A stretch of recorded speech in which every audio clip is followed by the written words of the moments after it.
Magandang wika at maalab na panitikan sa ating lahat. Grade 10, masaya akong makasama kayo dito sa classroom ni Miss Pam. Ang mamatanong na kahit sa camera laging umaanggulo, maniwala ka, sasamahan kitang mag-enjoy at matuto. LDR ka na ba? Talaga ba?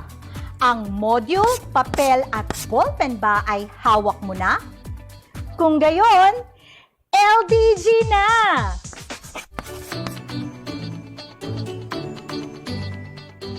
Sa isang papel, gumuhit ka ng isang puso.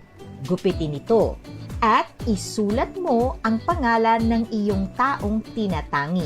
Gumawa ka rin ng isang maiksing sulat para sa kanya. Ilagay mo ang mga dahilan kung bakit mo siya hinahangaan. Bibigyan kita ng 1 minuto para sa gawaing ito.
Tunghayan ang kwento ng pag-ibig ni Cupido sa mitolohiyang mula sa Rome, Italy, isinalaysay ni Apuleius, isang manunulat na Latino.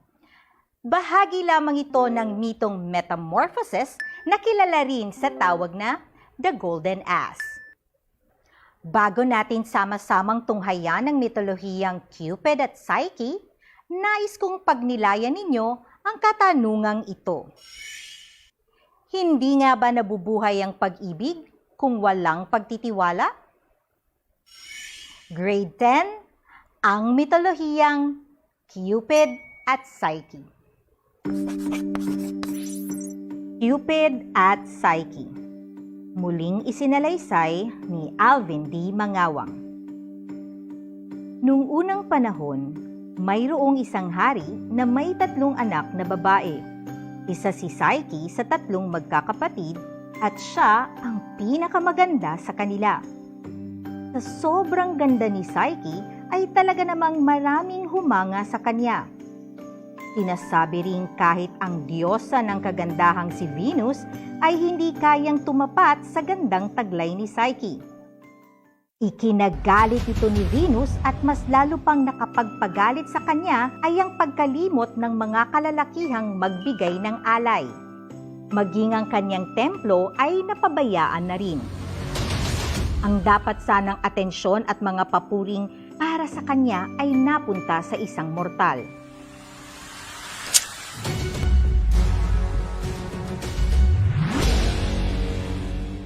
Dahil dito, nagalit si Venus at inutusan niya ang kanyang anak na si Cupid upang paibigin si Psyche sa isang nakatatakot na nilalang.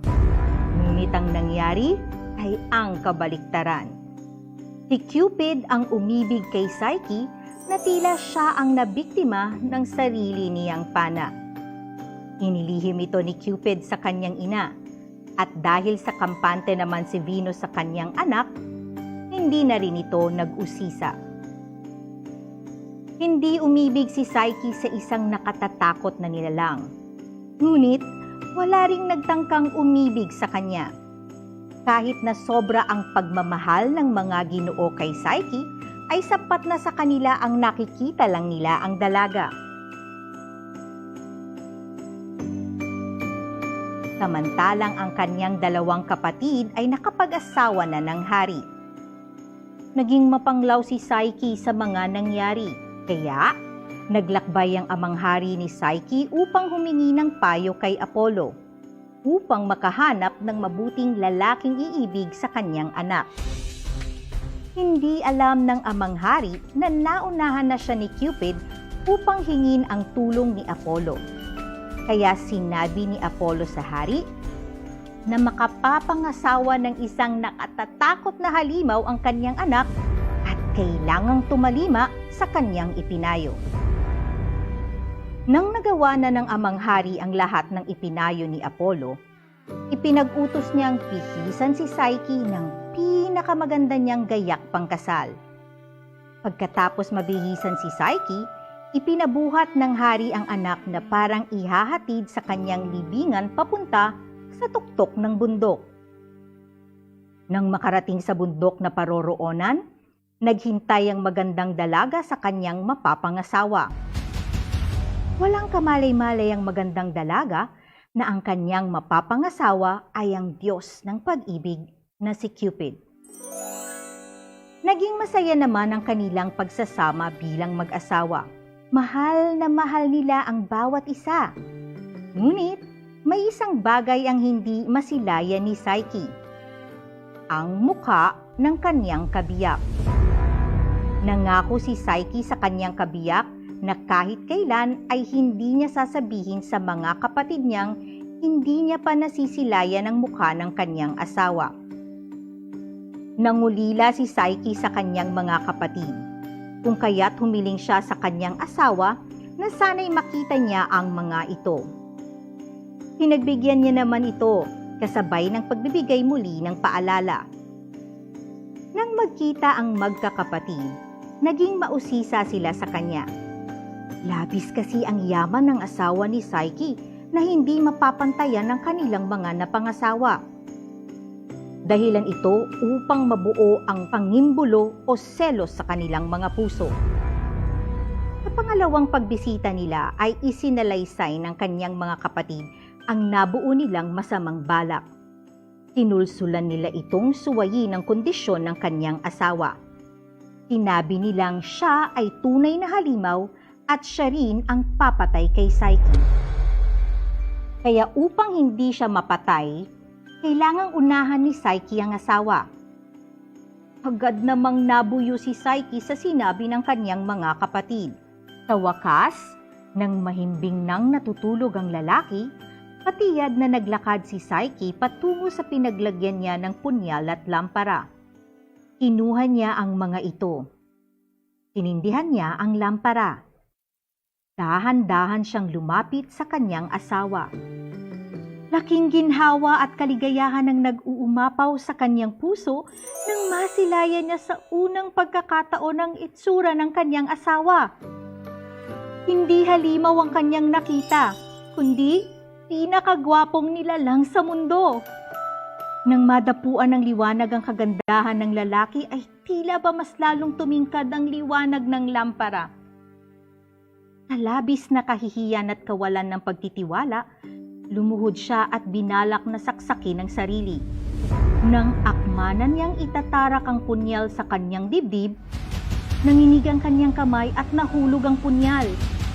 Ang panginginig ng kanyang kamay ay kapwa nagligtas at nagtaksil sa kanya. Sa pagnanais niyang pagmasdan pa ang kagwapuhan ng kanyang asawa, inilapit niya ang lampara at natuluan ng mainit na langis ang balikat nito. Nagising ang lalaki at natuklasan niya ang pagtataksil ng asawa. Lumisan ang lalaki nang hindi nagsasalita.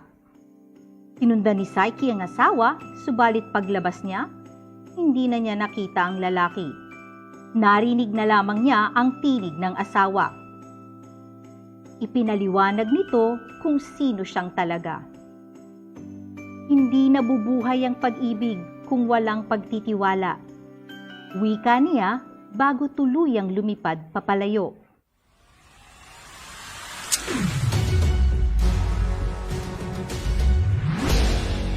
Nagsisisi si Psyche sa kanyang kasuklam-suklam na nagawa, kung kaya't para maipakita niya ang marubdob na pagsisisi at pagmamahal, nagpasya siyang hanapin ito. nakarating siya sa tahanan ni Venus. Nagpasya siyang harapin ang mga pagsubok na ibibigay ng Diyosa para lamang muling maibalik ang tiwala at pagmamahal ni Cupid sa kanya. Nang malaman ni Venus ang nangyari kay Cupid, lalo itong nasuklam kay Psyche at siya ay pinahirapan ng husto.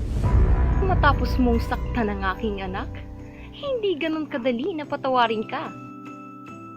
Binigyan niya si Psyche ng mga pagsubok. Unang pagsubok ay pagsamasamahin ng mga butong magkakauri. Bagaman nahirapan, nagawa niya ito sa tulong ng mga langgam. Pangalawang pagsubok ay ang pagkuha ng gintong balahibo mula sa mapanganib na tupa. Natutukso na siyang tumalon sa ilog, ngunit pinayuhan siya ng mga halaman ng tamang tiyempo. Inintay niyang magtakip silim. Pauwi na ang mga tupa at nakakuha na siya ng gintong balahibo na nasabit sa mga sanga. Ikatlong pagsubok ay ang pagsalok ng itim na tubig mula sa itim na talon. Hindi madaling pagsubok, ngunit nairaos niya dahil tinulungan siya ng isang ibon upang makasalok ng tubig gamit ang prasko. At para sa huling pagsubok, pinakuha siya ng kahon upang humingi kay Proserpine ng kagandahan. Ito ang pinakamapanganib na pinagawa sa kanya. Handa akong gawin ang lahat para sa iyo.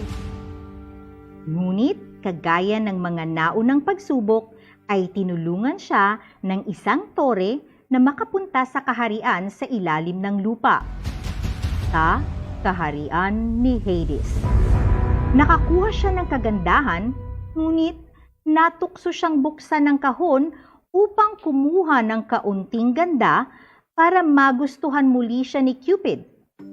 Ngunit, siya ay nawalan ng malay. Nalaman ni Cupid ang pagpapahirap ni Venus kay Psyche, kung kaya't dali-dali siyang nagtungo sa kanya upang ito'y iligtas. Nang makita ni Cupid si Psyche, kanya itong pinana ng kanyang palaso at pana. Nagising si Psyche. Tinulungan siya ni Cupid upang madala niya ang kahon kay Venus. Nagawa niya ang lahat ng pagsubok. At upang hindi na muling magambala pa ni Venus ang kanilang pag-iibigan, humingi na sila ng basbas kay Jupiter. Naging immortal na rin si Psyche sa pamamagitan ng pagkain ng ambrosia, ang pagkain ng mga Diyos at Diyosa. Kalaunan, ang pag-ibig, si Cupid, at kaluluwa, si Psyche, ay nagkatagpo sa likod ng mapapait na pagsubok sa kanilang pagsasama at hindi na mabubuwag kailanpaman. Nagustuhan mo ba ang kwento? Ito ay isang halimbawa ng mitolohiya. Ngunit, ano nga ba ang mitolohiya? Mitolohiya ang tawag sa agham o pag-aaral ng mga mito o myth at alamat. Ang salitang mito ay galing sa salitang Latin na mythos at mula sa salitang Griego na mutos, na ang kahulugan ay kuwento. Ito ay isang akdang pampanitikang kadalasang ang mga tauhan ay pumapatungkol sa mga Diyos at Diyosa at nagpapakita ng pakikipagsapalaran at kabayanihan ng mga tauhan. Nakatutulong ito upang maunawaan ng mga sinaunang tao ang misteryo ng pagkakalikha ng mundo, ng tao, at ng mga katangian ng iba pang mga nilalang. Ipinaliliwanag din dito ang nakatatakot na puwersa ng kalikasan sa daigdig. At ngayong alam mo na kung ano ang mitolohiya, unawain natin ang kwento ni na Cupid at Psyche. Bakit gayon na lamang ang inggit at galit ni Venus kay Psyche? Tama, Ito ay sapagkat inakala ni Venus na kaya siya nakalimutan na ng mga tao ay dahil nahigitan na siya ni Psyche sa kagandahan. At ito ay isang hindi magandang katangian ni Venus, ang mainggit at magtanim ng galit sa iba. Sabi ni Ma'am Matanong, hindi magandang mainggit sa ating kapwa. Dapat ay makontento tayo sa kung ano ang mayroon tayo at matuwa sa mayroon din ng iba. Susunod na katanungan. Bakit itinago ni Cupid ang tunay niyang pagkatao kay Psyche?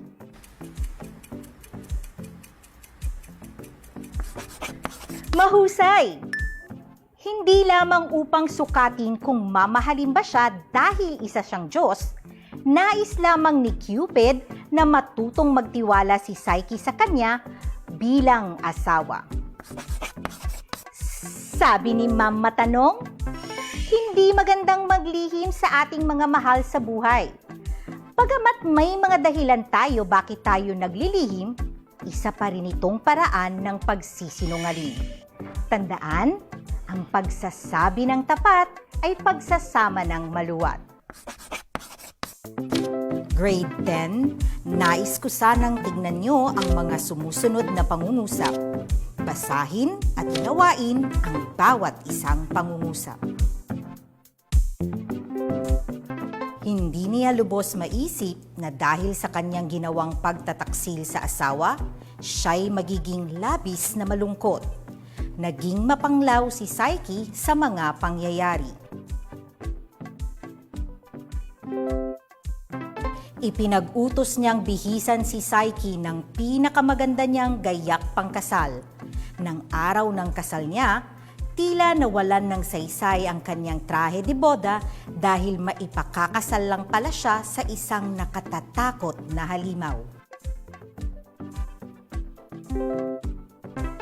Hindi masilayan ni Psyche ang mukha ng kanyang kabiyak. Sabik na siyang makita ito, ngunit naalala pa rin ang bilin ng kanyang asawa. Nagsisi si Psyche sa kasuklam-suklam niyang nagawa. Kung kaya, hinarap niya ang lahat ng mga pagsubok na ibinigay ni Venus sa kanya upang maibsan ng kamuhi-muhing ginawa niya sa asawa. Isa sa mga delikadong pagsubok ni Venus ang pagpapapuno niya ng itim na tubig sa bote mula sa ilog Styx. Hindi madaling pagsubok, ngunit nairaos niya dahil tinulungan siya ng isang ibon upang makasalok ng tubig gamit ang prasko. Una mong gawain, hanapin ang kaugnay ng salitang nakasalungguhit sa pangungusap.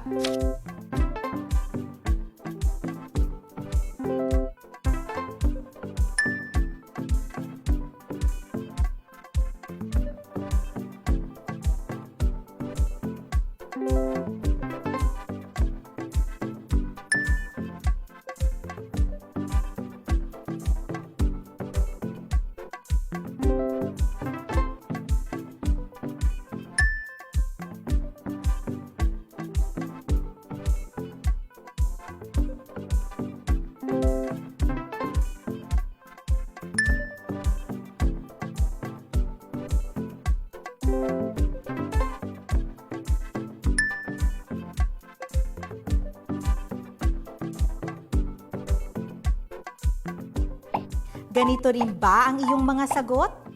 Bigyang pansin ang mga salitang ating binilugan. Ang mga salitang ito ay iba't iba ang kayarian. May salitang payak, binubuo ng salitang ugat lamang, gaya ng salitang asawa at bote. May lapi. Mga salitang binubuo ng salitang ugat at isa o higit pang panlapi tulad ng salitang malungkot.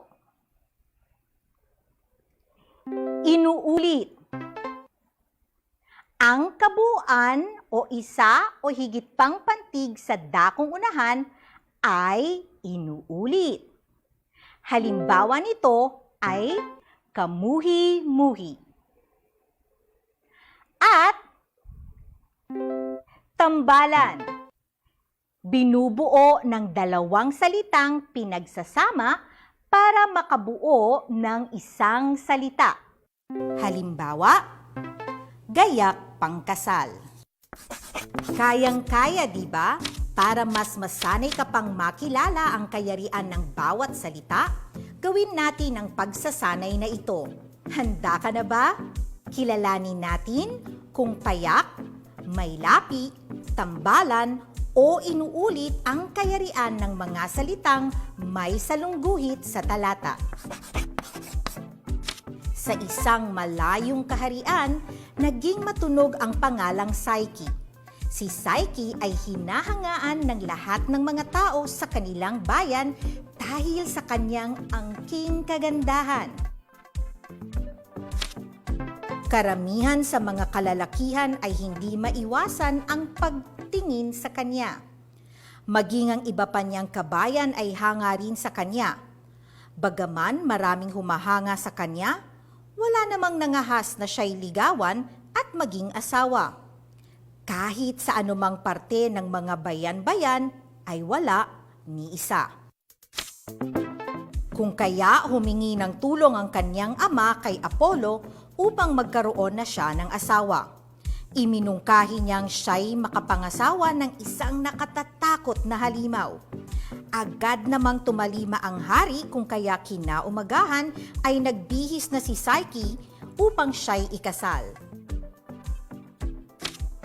Sa araw ng kanyang kasal ay mistula siyang ihahatid ng taong bayan sa kanyang libingan. Nagsama sila ng kanyang naging asawa na sa una, akala niya'y halimaw ngunit ito pala ay si Cupid na isang Diyos. Nagkaroon ng hindi pagkakaunawaan ng dalawa dahil na rin sa utos ni Cupid na sinuway ni Psyche. Aksidenteng natuluan ng kumukulong langis ang balikat ng lalaki nang tinitignan ni Psyche ang mukha nito dahilan upang umalis ang lalaki. Hinarap ni Psyche ang lahat ng mga pagsubok na ibinigay ni Venus sa kanya. Matagumpay niyang nagawa ang lahat at muli silang nagsama ni Cupid. Nang sila'y nagbalik bayan, si Psyche ay naging diyosa na. Grade 10, ang mga salitang may salungguhit ay bayan, kabayan, bayan-bayan, taong bayan, balik bayan. Kilalanin mo na ang kanilang kayarian.